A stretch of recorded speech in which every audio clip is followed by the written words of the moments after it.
We are back here on the Lynne Hayes Freeland Show. I know it's Sunday, Thanksgiving is Thursday, and I know you're feeling some kind of way about it. At least I know I'm feeling some kind of way about it. So you're not by yourself, but my guests today from the Black Equity Coalition, Dr. Jamil Bey, Dr. Tracy Conti, are at least trying to help us through this. And Dr. Bey, I'm coming back. I'm coming back for you, Dr. Bey. I asked you before the commercial break, we got folks out here that have to go to work every day. They have to, they don't have a choice, but yet we're at the same time asking them to stay home. How do we balance those two things? Because it's almost like we're giving people mixed messages. Well, it, it seems like a mixed message, but it's the same message. The fact that you're going to work means that you're exposing yourself to other people, which is all the more reason to me that you shouldn't be exposing yourself, to your, other folks who you care about.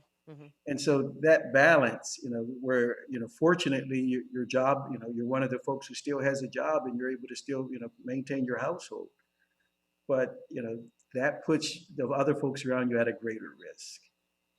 And so that's a part of the balance, that's a heck of a trade-off, but that's the reality of it. Good job. You did that well. Now, Dr. Conti, you're not off the hook either. I'm coming for you with a tough one as well. This past week, we heard of kind of a crazy story out in Plum where parents got together and did a homecoming party for their kids.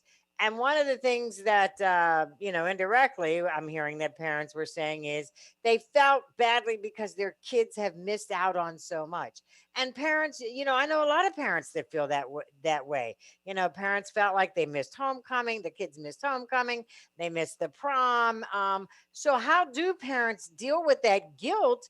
Because we're getting into a generation of kids that are missing out on all the things they've worked so hard for. And that's where sometimes parents start to give in. You can't have that moment though.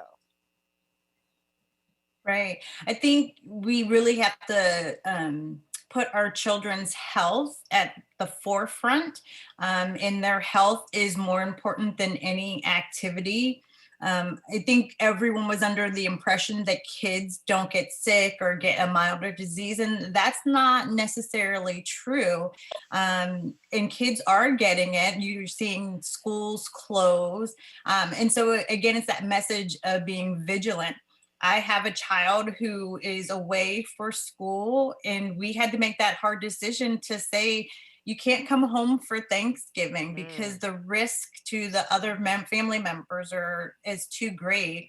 I have a senior this year. This is hard because he did miss out on homecoming.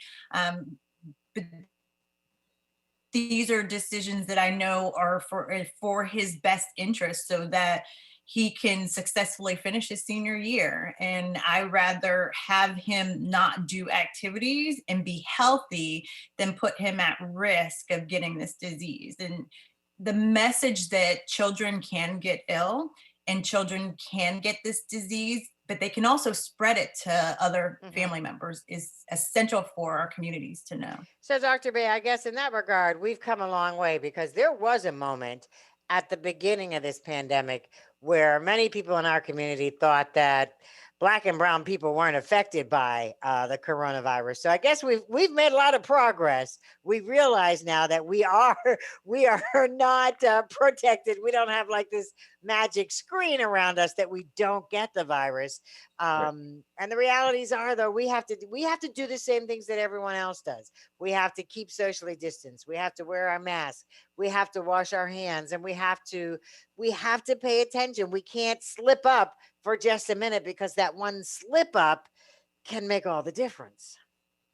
And I think when we're on the other side of this and we're writing about this and reading about this in history, what we're going to see, and this is the same story to those parents, this is an historic pandemic. And this is not even a once in a lifetime thing. This is a once in a, the damage here, the potential harm is so great. But where we really failed, and this is going to be part of the story, the failure in leadership to set the tone and to communicate to people, to communicate to the population so that where those parents are able to listen to contextualize the threat. Mm-hmm.